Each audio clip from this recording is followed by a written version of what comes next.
జగన్ అనేటువంటి వ్యక్తి గద్దె దిగిపోతే అతనికి మళ్ళీ గద్దెనెక్కకపోతే ఓ 10-15 ఏళ్ల పాటు ఆయన పక్కన పెడితే రాష్ట్రం బాగుపడిపోతుంది, లేదా తాను కోరుకున్నటువంటి రాజ్యం నడుస్తుంది అన్నటువంటిది పవన్ కళ్యాణ్ గారి ఆలోచన.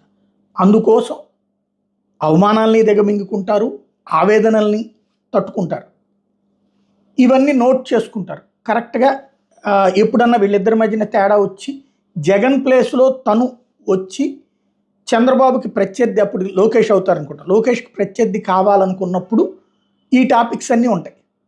అప్పటిదాకా ఇవన్నీ నోట్ చేసి పక్కన పెట్టుకుంటాం వరకే ఉంటుంది. అది ఫస్ట్ మెగా ఫ్యాన్స్ గుర్తుపెట్టుకోవాల్సినటువంటి అంశం. బేసిక్గా రాజకీయ నిర్ణయం పవన్ కళ్యాణ్ తీసుకున్నారు, అది కసిగా తీసుకుని ఉన్నారు, అదే పాయింట్ మీద ఉన్నారు. అలాంటి సందర్భంలో బాలయ్య అంశాన్ని తీసుకుని ఎక్కువగా అతి చేయడం వల్ల కార్యకర్తలకు ఏమైనా ప్రయోజనమా?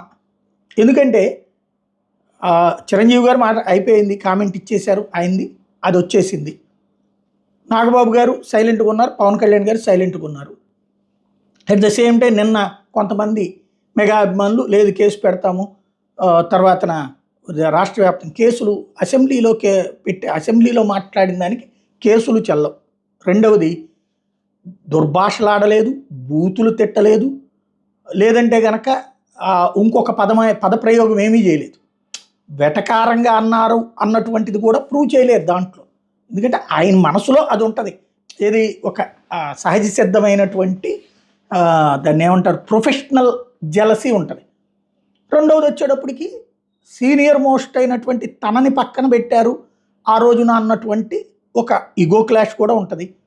ఆయన పాయింట్ ఆఫ్ వ్యూలో చూస్తే అది కరెక్టు, చిరంజీవి గారి పాయింట్ ఆఫ్ వ్యూలో చూస్తే ఇది కరెక్టు, ఎవరి ఆస్పెక్ట్ ఎవరి అభిమానులకి అది కరెక్ట్. ఇక్కడ దాంట్లో ఏమన్నా బూతులు తిడితేనో, లేదంటే కనుక ఇంకొకటి అంటేనో, వ్యక్తిగతంగా నేరుగా పేరు పెట్టి అంటేనో దాని మీదన అనొచ్చు. అది కూడా అసెంబ్లీలో మాట్లాడేదానికి ఎలాంటి కేసులు వర్తించవు, ఇది గుర్తుపెట్టుకోవాలి.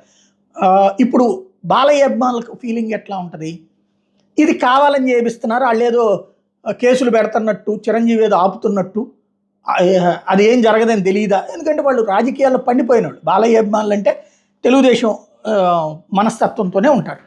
వాళ్ళకి ఈ రాజకీయాలు బాగా తెలుసు.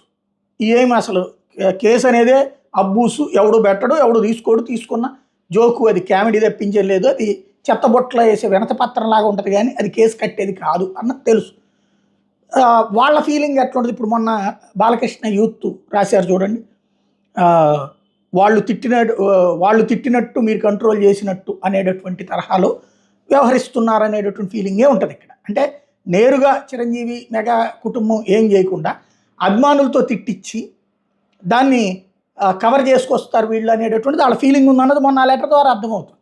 కాబట్టి ఇప్పుడు మెగా అభిమానులు ఏం చేసినా సరే అది వాళ్ళ కుటుంబానికి వీళ్ళు అనుమానించడానికి అవుతుంది, అంతకు తప్పించి ఏం ప్రయోజనం ఉండదు. బేసిక్గా నిన్న చిరంజీవి గారు, వరుణ్ తేజు, ఇదే వీళ్ళందరూ కూడా కలిసి సినిమా చూశారు అక్కడ. రామ్ చరణ్, పవన్ కళ్యాణ్ వీళ్ళందరూ కూడా, వాళ్ళ ముగ్గురు అన్నదమ్ములు, వాళ్ళ కుటుంబాలంతా కలిసి హైదరాబాద్లో ఓజీ ప్రసాద్ ల్యాబ్స్లో సినిమా కూడా చూశారు. ఏమన్నా అభ్యంతరం ఉంటే చిరంజీవి గారు పవన్ కళ్యాణ్ అడగడం, లేకపోతే పవన్ కళ్యాణ్ గారు చిరంజీవి గారికి చెప్పుకోవడం, అదేదో ఉండుండేది కదా. ఈవెన్ చంద్రబాబు గారితో మాట్లాడినప్పుడు కూడా అది టచ్ చేయలేదు కాబట్టి ఇష్యూ లేదు. ఇక ఈ అంశాన్ని సరే వైసీపీకి జగన్ అన్నారు కాబట్టి అదొక కోపం ఉంటుంది, వాళ్ళు 100 మంది స్టేట్మెంట్లు ఇచ్చారు దాని మీద. ఇక్కడ ఈ కాన్సెప్ట్ వరకు ఉంది కాబట్టి ఎక్కువగా ఇక దీన్ని ఇక్కడతో క్లోజ్ చేసుకోవడం బెటర్. ఇది ఎప్పుడన్నా ఫ్యూచర్లో ఇది జగన్ ఇక రాజకీయ సన్యాసం తీసుకుని ఆ ప్లేస్లో పవన్ కళ్యాణ్ వచ్చేటటువంటి అవకాశం ఉన్నప్పుడు అప్పుడు పోటీ పడతారు తెలుగుదేశం జనసేన.